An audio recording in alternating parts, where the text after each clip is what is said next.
lugar hoje, eu queria convidar pelo menos uns 10 pentecostais, alguém apaixonado por Jesus. Tem algum incendiário comigo aqui? Eu preciso de pelo menos 30 incendiários. Eu queria fazer um convite. Quando a palavra tocar você, fica de pé no teu lugar, celebra, irmão. Tem alguém que nunca viu alguém queimando por Jesus e vai aprender a queimar vendo você. Você está comigo? Diga amém. A gente tem que ter esse ambiente de preservação e celebração da glória e da presença, que faça com que o inferno se constranja com a alegria que nós temos no nosso Salvador. Você está comigo? Diga amém. Eu quero pregar sobre um Deus que nos surpreende. O tema da mensagem de hoje é: Deus está pronto para nos surpreender.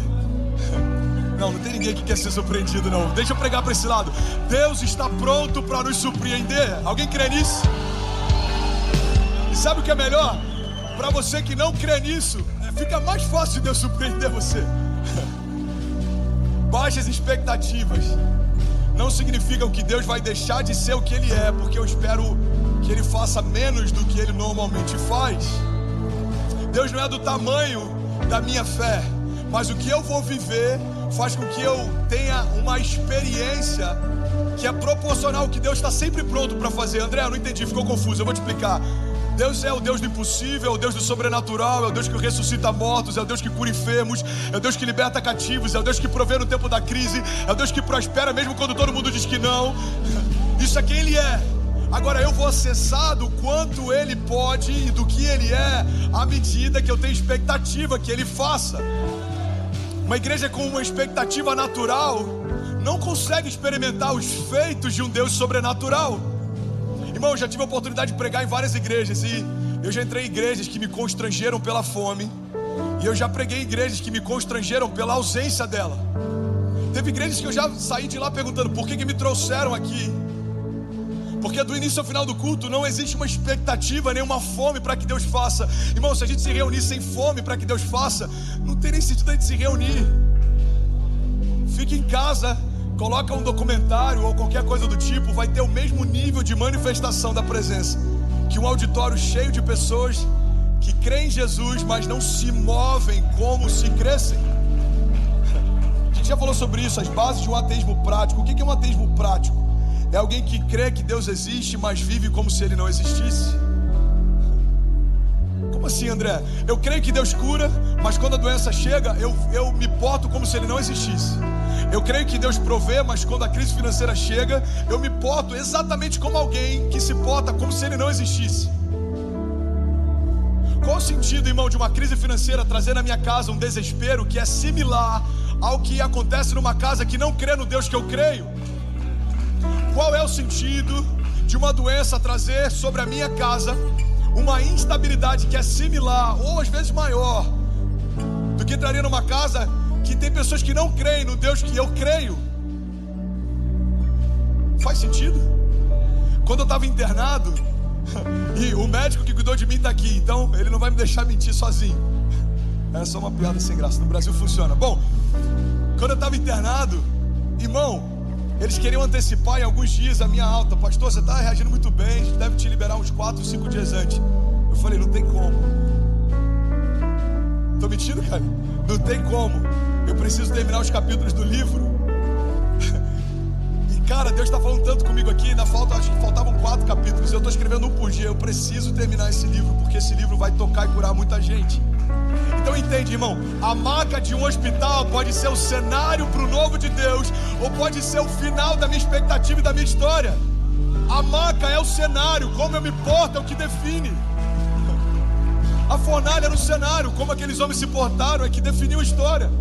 A cova dos leões era um cenário, homens foram estraçalhados ali, alguns viram leões fazerem jejum porque estavam ali. Fornalhas, irmão, estava tão aquecida que os soldados que levaram aqueles homens até aquele lugar foram queimados pela potência daquele fogo, aquecida várias vezes mais. Mas aqueles que confiaram no Senhor dançaram com Ele no meio do fogo. O fogo não é o problema, o fogo é o cenário. Os leões não são o problema, os leões são o cenário. Os gigantes não são o problema, os gigantes são o cenário. Você está comigo? São o cenário. Já preguei sobre isso. Se alguém não ouviu, guarda essa chave. Essa chave pode sustentar o teu coração com esperança no meio de uma crise.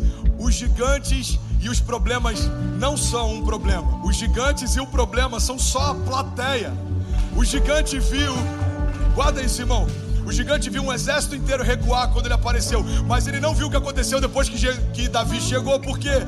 Porque a chegada de Davi foi o final da história dele. Ninguém perguntou para o gigante o que aconteceu.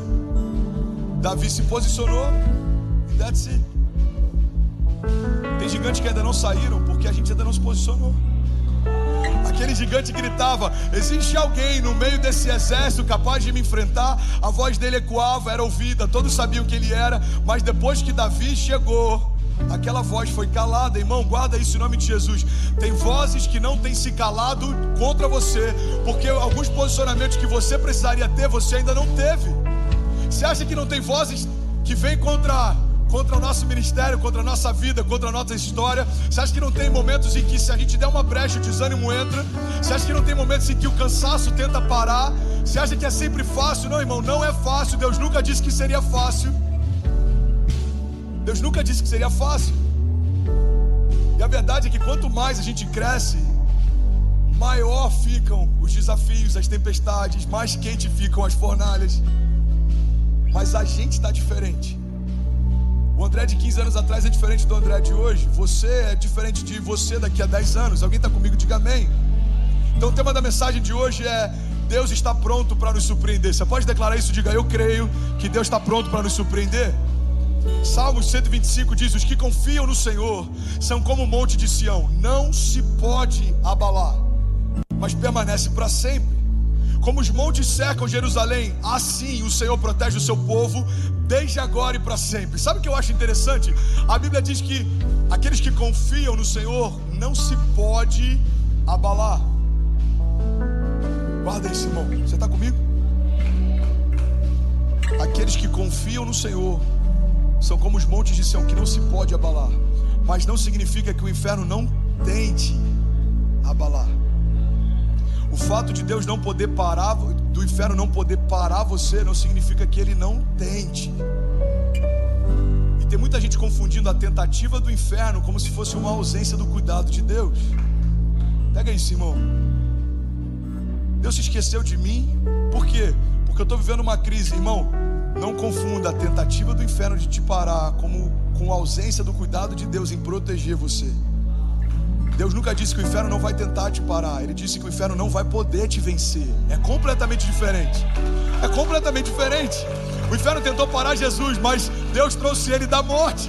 O inferno tentou parar Davi, mas Deus fez com que ele vencesse o gigante. O inferno tentou parar os apóstolos, mas até aqueles que foram decapitados, irmão, ainda hoje falam e estão na eternidade com Deus. Então entenda, o final de uma história natural não significa o final de uma história com Deus. Primeiro mártir da fé, existia uma glória sobre o rosto dele, a face dele resplandecia, porque a glória de Deus estava sobre ele. Aquelas pedras finalizaram uma história natural, mas a glória de Deus sustenta ele na eternidade até hoje. A Bíblia diz, irmão, que se a nossa expectativa em Deus é só para esses dias, de todos os homens nós somos os mais dignos de compaixão. A gente quer usar a fé como um amuleto para prosperar. Quantas igrejas que só pregam sobre um Deus de transbordo financeiro?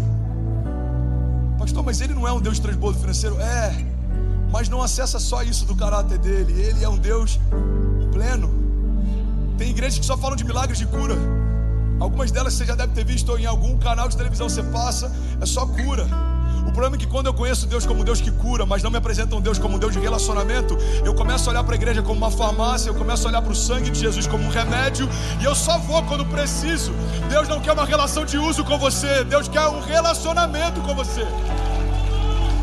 Eu tô doente, eu vou naquela igreja, lá tem cura. Eu tô falido, eu vou naquela outra igreja, lá eles têm uma campanha de empresários, tem muita gente que prosperou quando foi lá.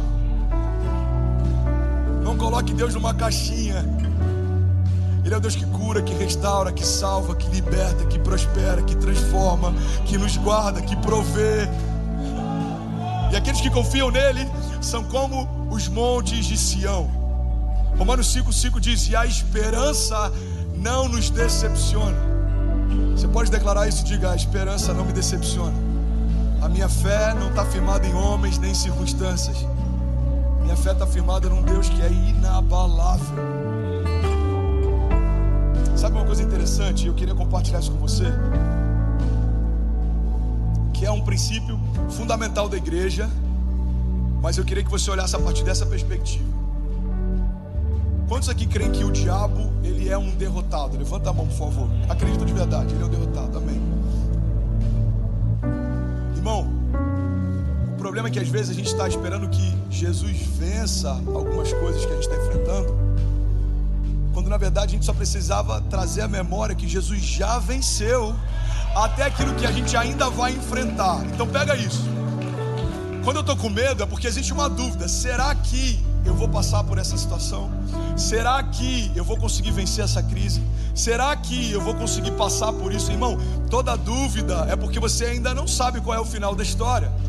Mas o que sustenta a igreja e o que traz sentido para sermos quem somos, fazemos o que fazemos, é que nós cremos que Jesus venceu a morte, ressuscitou dos mortos, estabeleceu sobre nós, mediante o seu sangue, a vitória sobre o inferno, sobre o pecado, sobre todo o principado e sobre toda a potestade.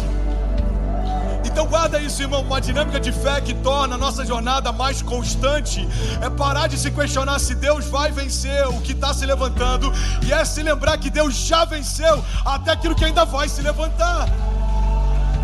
Ele já venceu.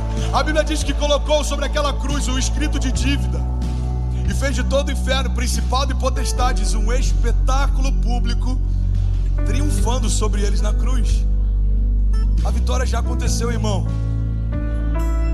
A vitória já aconteceu. Ei, olha para mim. A vitória já aconteceu. O problema é que teologicamente a gente sabe, mas na prática às vezes a gente não acessa essa segurança. Faz isso essa semana. Pastor, o meu negócio está quase falindo. Ei, irmão, o inferno já foi derrotado. Pastor, mas o que você me diz em relação a alguém que estava doente, não foi curado e faleceu? O Senhor recolheu para si. O que isso mudou no fato de Deus ser um Deus que cura e que ressuscita mortos? Ele continua também sendo Deus soberano, e a vontade dele, por mais que a gente não conheça, não entenda e não consiga discernir, Ele continua sabendo o que é melhor para mim e para você. Os caminhos dele são mais altos que os meus, os pensamentos dele são melhores que os meus. Eu entendi isso, irmão. Pastor, eu conheço pessoas que oraram. A gente perdeu um príncipe, cara, de Deus algumas semanas atrás, pastor Drummond Lacerda, um dos mestres que mais me ensinou sobre a palavra da fé. Oramos, confiamos, declaramos. Ele não foi curado. Deus não deixou de ser um Deus que cura porque o Drummond não foi curado. Existe algo na soberania de Deus, irmão, que a gente ainda não consegue acessar, mas na glória entenderemos. Jó está questionando a Deus por que algumas coisas estão acontecendo, e Deus tem um diálogo com Jó que eu acho incrível. Ele fala: Jó, eu até vou te responder algumas dessas suas perguntas, se antes você me responder algumas minhas. Isso é para quem acha que Deus não tem senso de humor. Fico imaginando Deus chamando: eu só estou aqui parafraseando, só estou aqui conjecturando. Isso não aconteceu, ok? Só daqui a pouco tem algum teólogo chato de YouTube que só cresce através de polêmica, falando: André Fernandes cria versículos da Bíblia. Imagina ele chamando lá, ó, os anjos, falando assim: aqui, vem cá, vamos ver como é que o Jó vai se safar dessa. Ô Jó, você está aí? Tô, senhor. Não estou entendendo nada. Tudo bem, meu filho, eu vou te explicar. Só tem uma condição: me responde agora algumas coisas. Tá bom, senhor, pode perguntar. De todas as perguntas que Deus fez para o Jó, mais do que 70% delas a ciência não conseguiu responder até hoje. Ele começa a falar sobre a criação, sobre tudo que ele estabeleceu, e uma das perguntas é tão poderosa. Ele fala: Jó, aonde você estava quando eu estabeleci os fundamentos da terra? Aonde você estava quando eu estabeleci os luminares? Basicamente, no português claro, Deus está falando: Jó, se você não sabe de nada que eu fiz até aqui, não pergunta nem questiona o que eu estou fazendo a partir daqui. Eu sei o que eu estou fazendo. Irmão, a gente precisa deixar Deus ser Deus. Ele sabe o que está fazendo. O problema é que a gente confia que Ele sabe o que está fazendo quando o que Ele está fazendo combina com o que a gente queria que Ele fizesse. Mas a gente questiona quando o que Ele faz não parece com o que a gente queria que Ele fizesse. Isso não é concordância, irmão. Olha para mim, eu quero pregar nessa manhã. Isso é conveniência. Concordância é quando eu concordo que a vontade dele é boa, perfeita e agradável, mesmo que eu não entenda. Conveniência é quando eu concordo que a vontade dele é boa, perfeita e agradável, desde que o que ele faz seja o que eu queria que ele fizesse. Deus, nós sabemos que o Senhor é soberano e sabe o que faz. Nós nos arrependemos, Pai, por todas as vezes que a gente questionou a Tua vontade ou encarou o Seu não como se fosse falta de cuidado. Nós celebramos cada porta que o Senhor fechou, Pai, não era para a gente entrar. Nós celebramos cada livramento que o Senhor nos deu. Nós celebramos cada aliança que o Senhor desfez. Nós celebramos cada não que o Senhor nos deu. Pai, o Senhor é um Pai bondoso que sabe o que faz. O Senhor é bom e a sua misericórdia dura para sempre. Para sempre, para sempre, para sempre. Amém. O diabo é um derrotado. Deixa eu voltar nesse conceito. Então, uma chave para ter uma fé inabalável é, ao invés de ficar preocupado com qual vai ser o resultado da próxima luta, é sempre trazer à memória o resultado da última. Irmão, guarda isso. A sua segurança na jornada não está ligada à tua performance atual, está ligada à performance final de Jesus. Não é o que você faz hoje, é o que Ele fez há 2000 anos atrás. Por que eu creio que a minha família vai ser próspera e a gente não vai sucumbir? Por que eu creio que a graça de Deus não pode ser retirada? Por que eu creio, irmão, que quando eu pregar, palavras vão ser como flechas e pessoas vão ser tocadas? Não é pela minha performance do dia, nem pelo sermão da semana, é pela vitória da cruz. Deus me fez nele justiça de Deus. Aquele que não cometeu pecado se fez pecado por nós, para que nós fôssemos feitos justiça de Deus. Então eu trago à minha memória a vitória que aconteceu no passado, porque ela é a minha garantia da vitória que Deus continua estabelecendo no meu presente, e ela é a minha segurança de que Deus continua sendo vitorioso no meu futuro. Irmão, se Deus é por nós, quem será contra nós?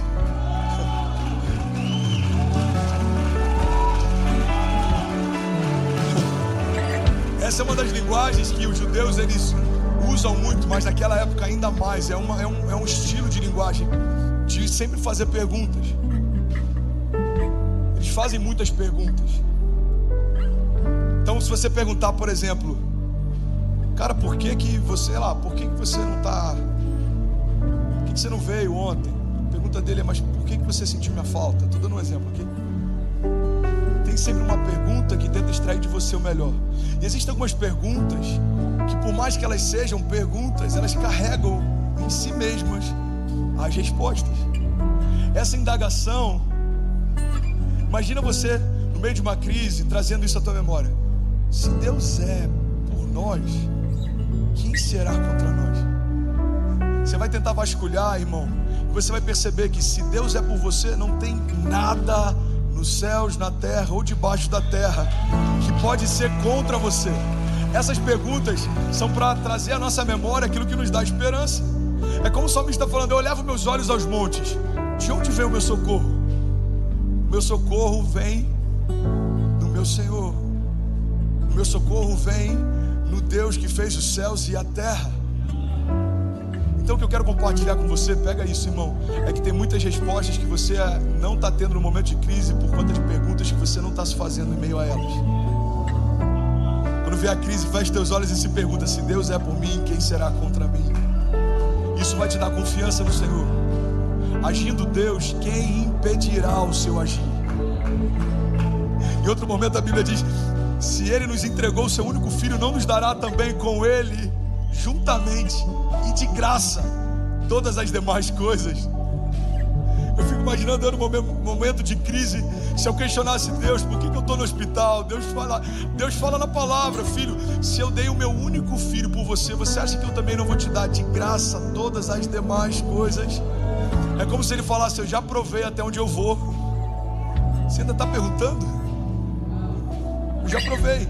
Qual que é o limite para a criação? Quem é pai vai entender. Qual que é o limite de desapego da criação? Qual que é o último nível? Irmão, você pode abrir mão de nação. Todo mundo que está aqui já fez isso. Você pode abrir mão de aliança. Alguns de nós, isso é loucura, tá? Só abrir um parênteses, não faça isso. Mas alguns de nós, por algum motivo, abriram mão de relacionamento com os pais. Pastor, mas o meu pai errou. É um mandamento com promessa. Ok? É um mandamento com promessa. Perdoe o seu pai e ame o seu pai. Mas ele me feriu. Eu estou falando isso porque eu sei que tem muita gente aqui que não consegue liberar e por isso que não consegue romper. Você está preso no velho, não fica com expectativa do novo. Fecha parênteses. Então entende isso, irmão. Cara, isso é muito poderoso. A gente tem que ter esse entendimento. Cara, a única coisa que a gente não é capaz de desapegar é de um filho. Você troca de nação, de aliança, você pode até ficar de mal com seus pais, você abre mão de patrimônio, mas é impossível a gente abrir mão de um filho. E o que eu acho poderoso, cara, é que a Bíblia não diz que Deus abriu mão do primeiro filho, não diz que Deus abriu mão do melhor filho, não diz que Ele abriu mão do filho mais velho. A Bíblia diz que Ele abriu mão do único filho, não tinha outro. Ele pega o único filho e fala: eu entrego ele para ter você de volta. Irmão, João 3,16, se a gente for traduzir na linguagem de hoje, João 3,16 está dizendo: porque Deus amou você de tal maneira que Ele aceitou a ideia de perder Jesus por um tempo, mas não aceitou a ideia de perder você para sempre. Isso é João 3,16. Deus amou o mundo de tal maneira que nos entregou o seu único filho. Único. Não tinha reserva, não tinha backup, não tinha similar, não tinha outros. Ele pega o único e entrega para ter você. É por isso que essa afirmação, que vem logo depois de um questionamento, é tão poderosa. Ela fala: se Ele deu o único filho dele, não nos dará também, juntamente e de graça, todas as demais coisas? Você está comigo ainda? Diga amém. Então, irmão, conselho: viva a partir da vitória, não a partir das dúvidas. Confie no que a palavra diz e duvide das suas dúvidas. Isso é muito poderoso. Às vezes a gente duvida da palavra e confia nas dúvidas. É tão simples. A palavra diz que em Cristo eu sou mais do que vencedor. Então é isso, irmão, that's it. Na palavra, na Bíblia, a gente acredita até na capa. Se tiver escrito lá, revisada e atualizada, eu acredito que alguém revisou e atualizou. Amém? Se tiver lá o CNPJ dizendo que ela foi impressa em Barueri, eu acredito, irmão, foi impresso lá. Quem dirá os fundamentos que ela carrega? Então eu creio no que a palavra diz e eu duvido das minhas dúvidas. Será que vai acontecer? Não, já aconteceu. Será que Deus vai fazer? Não, Ele já fez. Deus já está no meu futuro, só está esperando eu chegar. Será que vai se cumprir? Não, em Cristo já se cumpriu, eu só preciso acessar. Será que Deus pode? Ele pode todas as coisas. Se Deus é por nós, quem será contra nós? Será que eu vou vencer essa doença? Não, eu não vou vencer. Jesus já venceu, certamente. Ele levou sobre si todas as nossas doenças e enfermidades, e o castigo que nos trouxe a paz estava sobre Ele. Pelas suas pisaduras nós já fomos sarados. Alguém pode, pelo amor de Deus, celebrar esse amor furioso? Nós já fomos sarados. Nós já fomos sarados. Já aconteceu, irmão. Já aconteceu. Já aconteceu. Você sabe qual é o papel de um pregador? Tem muita gente se perdendo, querendo criar novas revelações, um novo evangelho. Irmão, o nosso papel é só lembrar o que nunca deveria ser esquecido. Não venha com expectativa de que eu fale algo novo. Eu só estou aqui para lembrar do que a gente nunca pôde esquecer. É por isso que às vezes a gente se perde. Tem pregadores que se perdem porque chega num tempo, se o cara não tiver alegria em poder compartilhar isso, ele fala: cara, tem que ter alguma coisa nova, eu preciso ter alguma nova revelação. Não é possível que seja só isso. É tão simples que a gente fala: não, está complexo, deve ter alguma coisa. Eu entendi errado. É isso. Deus me amou de tal maneira que entregou o seu filho, e eu preciso corresponder esse amor para reinar com ele na terra e depois na glória. É só isso? Não, deve ter alguma outra coisa. Não tem. É isso. Deus amou você de tal maneira que entregou tudo que tinha para ter você de volta. E quando você tem a revelação disso, deixa de ser menino e agora se torna um herdeiro com acesso a tudo. Romanos 12:2 diz: alegrem-se na esperança, sejam pacientes na tribulação e perseverem na oração. Isso é muito poderoso. Se a gente meditar só nesse versículo por um mês, todos os dias, você vai ver como que vai mudar muita coisa na tua jornada.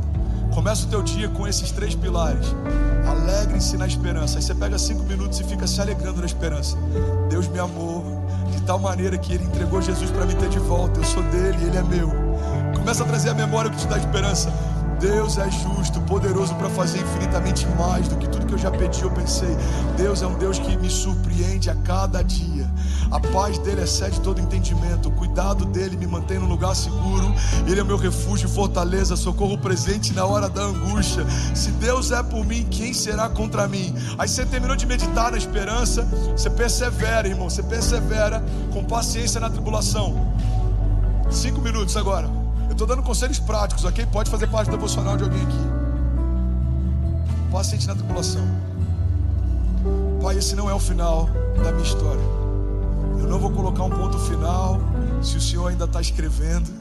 Eu creio que tem capítulos que eu ainda não vi, tem milagres que eu ainda não vivi, tem cenas que eu ainda não experimentei. Pai, eu creio e eu entendi. A minha história não é uma foto, a minha história é um filme.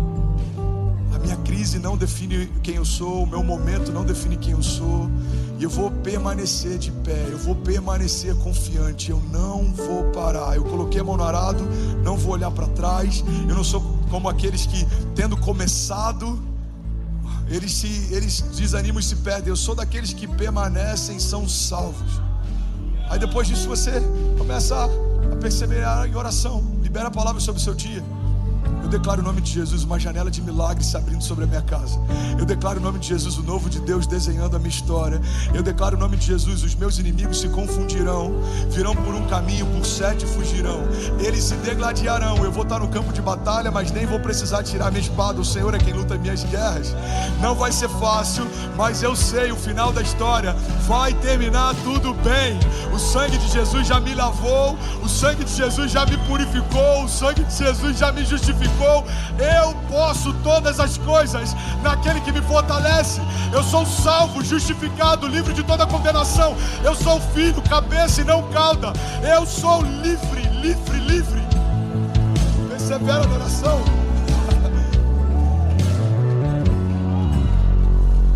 Isaías 64. Eu falei que eu queria pregar hoje sobre esperança, irmão. Alguém está recebendo algo nessa manhã? Isaías 64. Bem que eu vi, Jesus.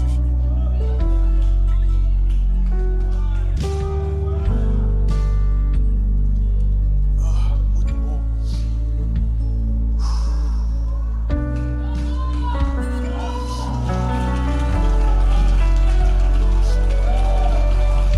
Isaías 64:4 diz assim: desde os tempos antigos ninguém ouviu, nenhum ouvido percebeu, e olho nenhum viu outro Deus além de ti, Senhor, que trabalha para aqueles que nele confiam. Em outras versões diz que trabalha para aqueles que nele esperam. É interessante porque vários deuses são cultuados em várias culturas, mas não tem nenhum Deus que se fez criação, que enfrentou a morte e que voltou para contar a história. André, você tem alguma coisa contra o Deus tal? Nada. Nada. Inclusive, se ele quiser voltar para conversar comigo, ele pode voltar. Ah, não tem como? Ah, entendi. Você tem alguma coisa contra Buda? Nada. Só que ele não voltou da morte para falar mais nada depois que foi. Você tem alguma coisa contra fulano ou beltrano? Nada. De verdade, eu não tenho nada contra. Mas só o Deus que eu creio voltou da história para falar com a criação, ascendeu aos céus e vai voltar para buscar aqueles que nele esperam. Essa é a nossa alegria, irmão. Essa é a nossa confiança. Essa é a nossa base de segurança. Ele volta, ele volta, ele volta. E falei: eu estou indo para o Pai. É necessário Se não fosse assim, o Espírito não viria sobre vós. Permaneçam. Só que tem um homem naquela sala que, por sinal, abre parênteses, a sala foi invadida por Jesus sem que ele abrisse uma porta, ok? Ele transpassou a parede, chegou no meio deles, todo mundo: você voltou? Fico imaginando Jesus falando: eu falei que ia voltar. Não é louco isso? Ele fala: eu vou passar por isso. Aí quando chega a cruz, todo mundo desespera. Ele já tinha dito que passaria. Isaías antecede Jesus, já falava a respeito de coisas que não haviam acontecido. Salmos, irmão, tem uns salmos que falam: cães me rodeiam, cães me rodeiam, estão rindo de mim. Salmos. Jesus, que vem da linhagem de Davi, gerações antes, a palavra já falava a respeito do que ia acontecer. Então Jesus está vivendo o que a palavra já disse que ele viveria. Ele está passando pelo que a palavra já disse que ele passaria. Ele enfrenta a morte e volta para contar a história, e ele já disse que voltaria. E ainda assim a criação olha e fala: ué, você voltou? Ele fala: voltei. Mas é você mesmo?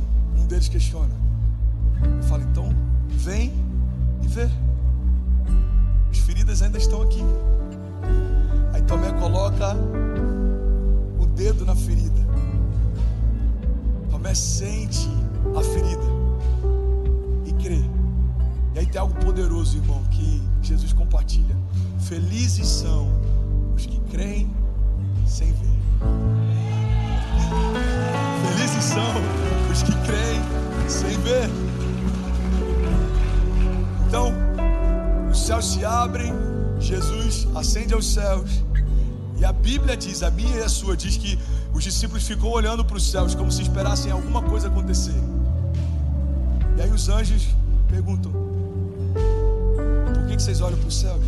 É quase como se eles dissessem: o que vocês estão esperando? Vocês não entenderam? Agora é com vocês. Vocês são o Jesus que ficou na terra. Vocês são a esperança da glória.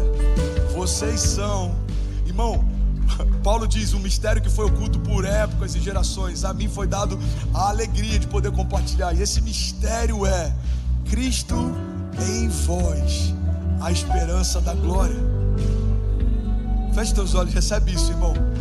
Cristo em nós, a esperança da glória. Os nossos filhos vão ter esperança na glória quando verem Cristo em nós. Nossa família, aqueles que questionam o fato da gente ser crente, como se ser crente ou evangélico fosse algum aferidor de valor, irmão. Não é porque a gente é evangélico ou crente, não é porque você é da Lagoinha ou ovelha do pastor André. Tudo isso é tão pequeno se comparado ao que de fato está acontecendo. A nossa família vai olhar para a gente e vai ver Cristo em nós. Isso vai se tornar a esperança da glória para eles. Toda a criação aguarda ansiosamente a manifestação dos filhos. Cristo em nós, a esperança da glória. Cristo em nós, a esperança da glória. Cristo em nós, a esperança da glória. Passeando pelas ruas de Miami, passeando pelas ruas do Brasil, passeando pelas nações. Cristo dos nossos filhos, a esperança da glória. Mudando a atmosfera quando eles chegarem. Lugares serão diferentes quando os nossos filhos chegarem lá. Salas de aula sendo cheias da glória de Deus. Por quê? Porque alguém que carrega a glória chegou naquele lugar. Mesmo que eles não tenham consciência teológica de tudo que carregam, existe um Espírito derramado sobre nós, e os nossos filhos manifestarão essa presença onde passarem. Nossos filhos como um bom perfume, nossa casa como um bom perfume, nossa igreja como um bom perfume, santo, agradável. Como a gente ministrou aqui durante o Flow Conference, Deus ele não ouve a adoração, Deus ele cheira a adoração. Nossa adoração sobe como um incenso suave e agradável. Cristo em nós, você pode declarar isso com autoridade? Diga: Cristo em nós, a esperança da glória. E é engraçado porque eu ia começar a pregar agora, eu vou deixar para... Não, eu juro, aqui, Deus está pronto para nos surpreender. Eu queria só estabelecer alguns fundamentos. Eu não sei se eu ministro isso à noite ou no próximo domingo, mas eu queria que a gente guardasse isso. Declara com autoridade. Diga: Deus está pronto para nos surpreender. Eu recebi uma palavra que mudou a minha vida para sempre. Uma das pessoas que mais me ativou no ministério profético, ele falou: André, nunca esquece disso. O Espírito Santo sempre está pronto. Isso é muito forte. O Espírito Santo sempre está pronto. Não entendi ainda, André. Eu vou te explicar. Ele não precisa de um aquecimento para ser quem é. Ele não precisa de um preparo para manifestar quem é. Ele está sempre pronto. Eu acho que tem uma música, se pedimos, Jesus virá. Não tem uma... Como chuva descerá. Irmão, eu quero que você tenha esse entendimento. O Espírito está sempre pronto. Eu fui ministrar no acampamento sexta-feira e, cara, era glorioso o ambiente que estava ali. Glorioso, glorioso. Eu confesso que eu não queria nem pregar, eu queria só receber. Aí eu preguei rapidinho e tinha algumas pessoas cansadas, já era meia-noite, sei lá, algumas pessoas cansadas já. E eu falei, fica tranquilo, porque mesmo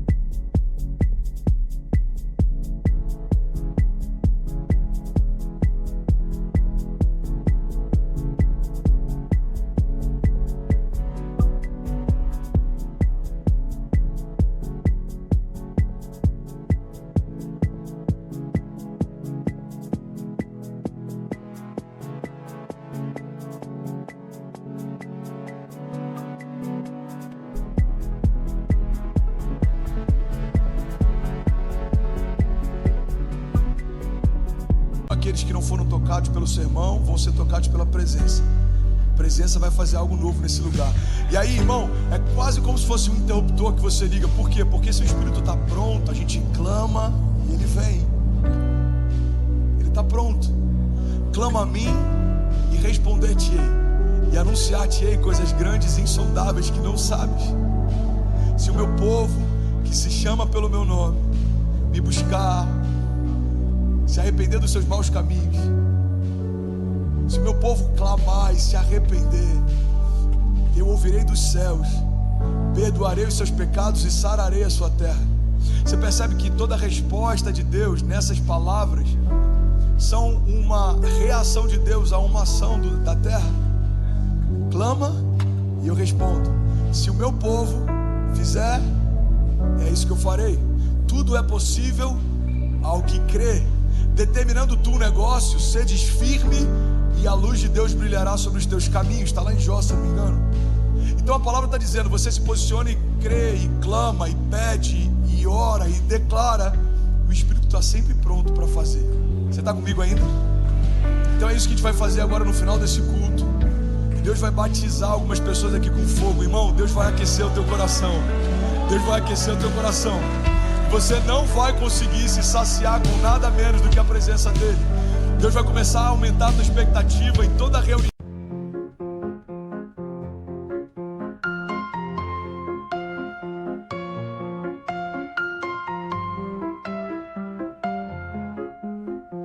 Dancing in the night, lost in rhythm tight.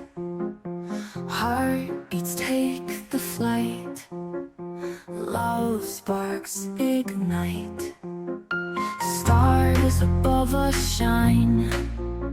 Euphoric feelings climb.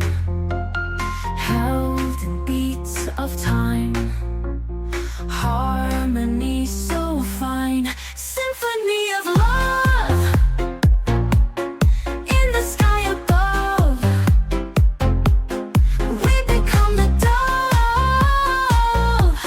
Fly and join my love.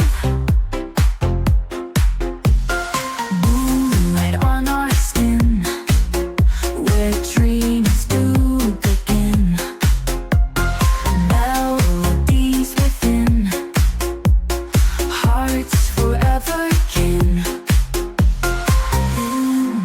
rhythm's trance. Every step's a dance. Mystery, romance, chance and circumstance. Symphony of love in the sky above. We become the dove. Fly and join my love.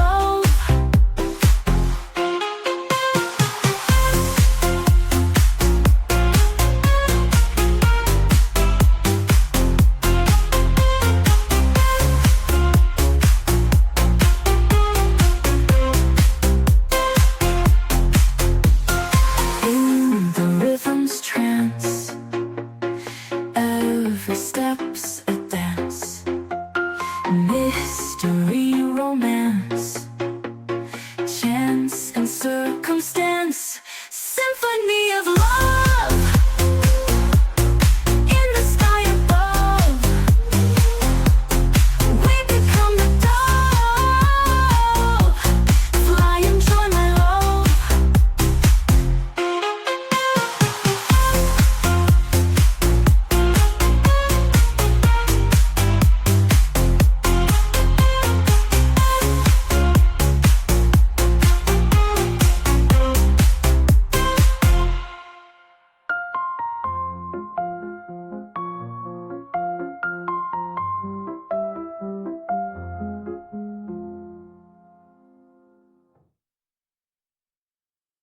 E eu não estou falando de culto evangélico, eu estou falando de encontro de filhos, ok? Você vai para uma célula, um GC, você vai orar na tua casa, você vai fazer o teu devocional, você vai entrar nesse ambiente com uma expectativa. Deus vai falar comigo, o Espírito está pronto. Você está comigo? E aí, tudo bem? Você acabou agora de assistir um vídeo. Se você ainda não está inscrito, já se inscreve também no nosso canal, ativa esse sininho aqui embaixo de notificação e toda vez que eu fizer uma live ou estiver transmitindo uma mensagem ao vivo, você vai ser um dos primeiros a saber. Mas eu deixei mais 2 indicações aqui que eu espero que façam muito sentido para você. Então já aproveita e clica para assistir a próxima mensagem, beleza? Seja bem-vindo ao time de incendiários e eu espero de verdade que essas mensagens mudem a sua vida como elas têm mudado a minha também. Até a próxima. Valeu!